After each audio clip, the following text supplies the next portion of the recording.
નમસ્કાર દર્શક મિત્રો, આપ જોઈ રહ્યા છો દિવ્ય સર્જન ન્યૂઝ। આજે વાત કરવાની છે કે અમરેલી ઇકો ઝોનમાં આવતું હોય છતાં તંત્રની બેદરકારીના કારણે ખનીજ માફિયા બેફામ બન્યા।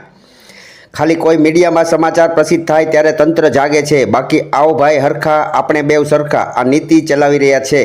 આમ વિગતે વાત કરીએ તો અમરેલી જિલ્લામાંથી પસાર થતી શેત્રુંજી નદીમાંથી રેતી એસપી સંજય ખરાત,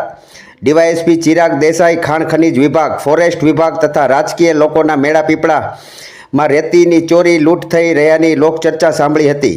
પણ આજે નજરે નિહાળ્યું ગુજરાત રાજ્યના મુખ્યમંત્રી શ્રી ભૂપેન્દ્રભાઈ પટેલ સાહેબને વિનંતી, આઈપીએસ હસમુખ પટેલ સાહેબની અધ્યક્ષસ્થાને તપાસ કમિટીની રચના કરી સામેલ અધિકારીઓ તથા રાજકીય લોકો સામે નિયમાનુસાર લોકહિતમાં કાર્યવાહી કરવા વિનંતી માગણી એવું ભાજપ અગ્રણી વિપુલ દુધાત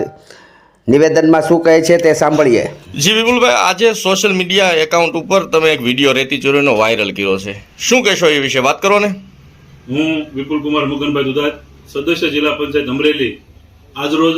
અમરેલીથી સાવરકુંડલા મુકામે જતો હોય ત્યારે ગોખર ગામવાળા ગામ પાસે શેત્રુંજીની અંદર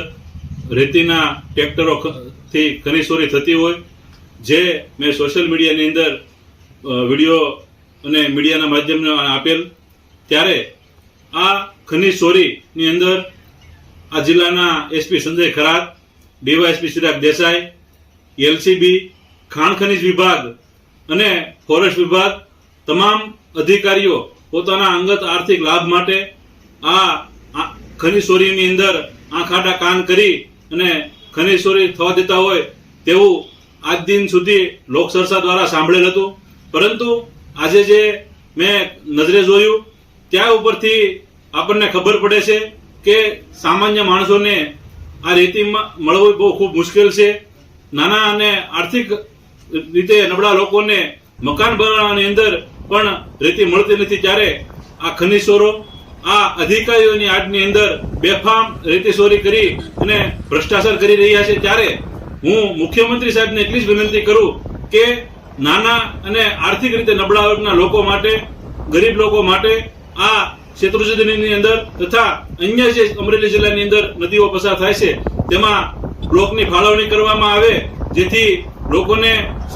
સરળતાથી રેતી પણ મળે અને આ ખનીજ ચોરી ન થાય અને રોયલ્ટીની ઇન્કમથી સરકારને આવક થાય અને જે આવકથી લોકોના વિકાસની અંદર રકમ કામ આવે એમાં, અને આ અધિકારીઓ જે સંડોવાયેલા હોય અને રાજકીય લોકો પણ જે સંડોવાયેલા હોય તેને નિયમાનુસારની કાર્યવાહી કરી